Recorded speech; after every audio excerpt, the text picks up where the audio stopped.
Hi everyone, welcome back to Money Matters. Today I'm going to share with you something incredibly valuable. The top 10 things I wish I knew about money and finance 10 years ago. Yeah!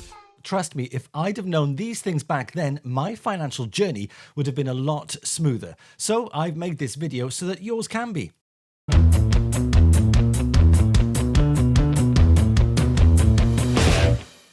Number 1. Start investing early. When you're young, you have the most precious asset on your side: time. The power of compound interest is just mind-blowing. Even small, consistent investments can grow to a hefty amount by the time you're around 60, assuming a 4 to 6% high yield account return. You may think, I've got plenty of time, but you've got to make the most of those long-term interests. You've got to start now. I used to think investing was only for the wealthy or for those with a lot of financial knowledge. But in reality, you can start with just a small amount, and there are plenty of resources, platforms that make it easy to learn and to invest. Apps that you can download, tutorials, and if you're not sure, just start with a small amount and go from there. Imagine you invest $50 a month, starting at the age 25. By the time you're 60, with an average return of around 6%, you'd have over $80,000 saved. Woohoo! That's the magic of compounding. Think of it a bit like planting a tree today so you can enjoy the fruits tomorrow. Number 2, budgeting is your best friend. I know it sounds boring, but creating and sticking to a budget can be a game changer in your financial life. It helps you understand where your money is going, identifying unnecessary expenses, and saving more effectively. I genuinely used to ignore budgeting, thinking I could keep track of everything in my head, or even that I didn't even need to keep track of things.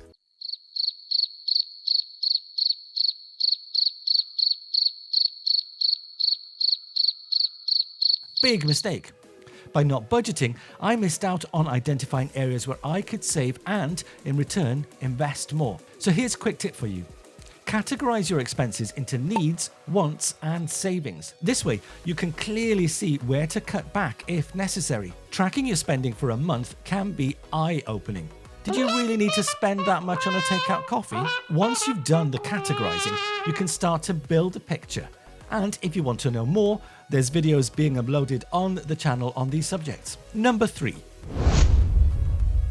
Emergency funds are non-negotiable. Life is unpredictable. Having 3 to 6 months worth of living expenses saved up can be a lifesaver, and you need to start working on that, otherwise you can get derailed so fast. For instance, if you lose your job or face a household emergency, this fund will prevent you from going into debt or selling investments at a loss. I can't tell you how many times an unexpected expense has caught me off guard because I didn't have a safety net. I do now because I learned the hard way.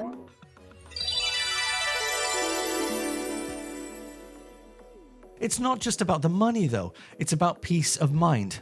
Knowing you have a buffer reduces stress and helps you handle surprises without going into debt. High-yield savings accounts are a great place to park your emergency fund because they can earn interest while being fairly accessible depending on which ones you go for. Number 4. Credit scores matter more than you think. Your credit score can affect everything from getting a loan to renting an apartment to even in some cases job opportunities. I wish I'd understood how credit scores worked and how to build and maintain a good one much earlier. Your credit score is essentially a measure of your financial trustworthiness. Are you a safe bet? Pay your bills on time, keep your credit card's balances low, and check your credit report regularly. These simple actions can have a huge impact. Also, avoid closing old accounts. Your history contributes to your score. Use things like Credit Karma to find out more. Remember, a credit score can save you thousands over a lifetime of its loan, so it's worth paying attention to. Number 5. Debt can be a double-edged sword. While some debt, like student loans, mortgages, can be considered good debt because they offer a low interest rate and can increase your net worth and build positively on your future, high interest debt like credit card debt can be crippling. I know. I learned this the hard way in my younger years by racking up credit card debt that took years to pay off.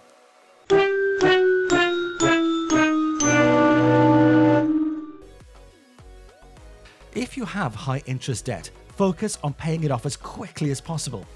Use strategies like the snowball or debt avalanche methods, and avoid taking on new debt unless absolutely necessary. And I'll be making some videos on those methods to explain more, so keep an eye on the channel. Here's a tip: transfer high interest debt into lower rate credit cards if you can. Balance transfers could provide some help, so look into them. Number 6. Your financial education is key.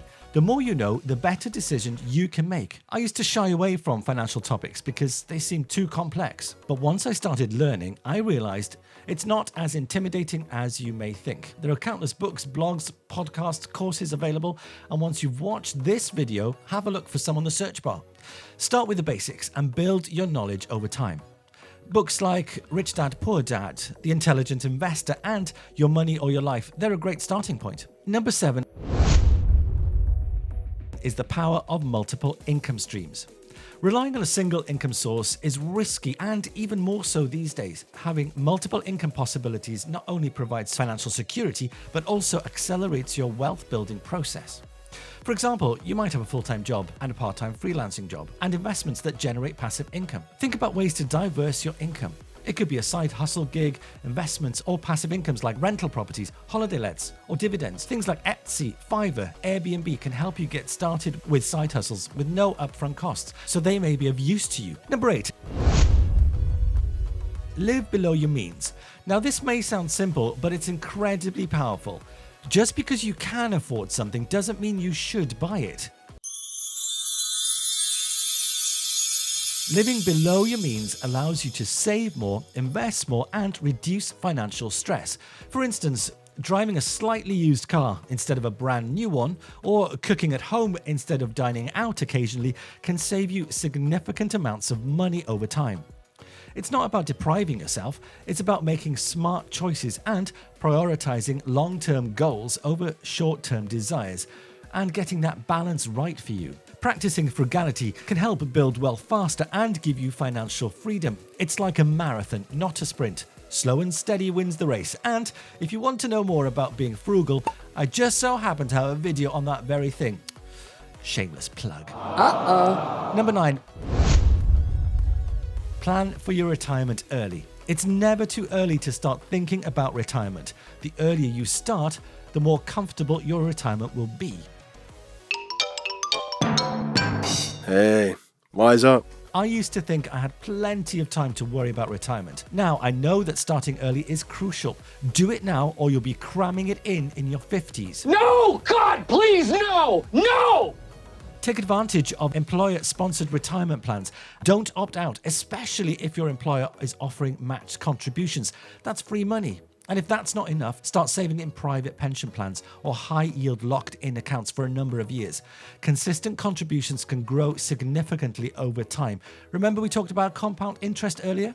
And the earlier you start, the more you'll benefit from that compound growing. Even small contributions make a big difference. Think of it as paying your future self. I've said it before, but naming these accounts like Future Grandpa Me or Easy Street in My 60s Me, they can be real motivators. And finally, tip number 10. Seek professional financial advice. Sometimes it's worth paying for good advice. A good advisor can help you build a solid plan, avoid costly mistakes, and make the most of your money. For instance, they can help you with tax planning, estates planning, and investments and strategies tailored to your goals. Don't be afraid to ask for help. Investing in professional advice can pay off many times over in the long run. Look for advisors who are legally required to act in your best interest. So there you have it, top 10 things I wish I knew about money and finance 10 years ago. And here's a sneak bonus tip. Your future 10-year self will thank you for this. Take the time to enjoy your life now. It's not just about buying things, but about creating memories that are worth much more than any compound interest.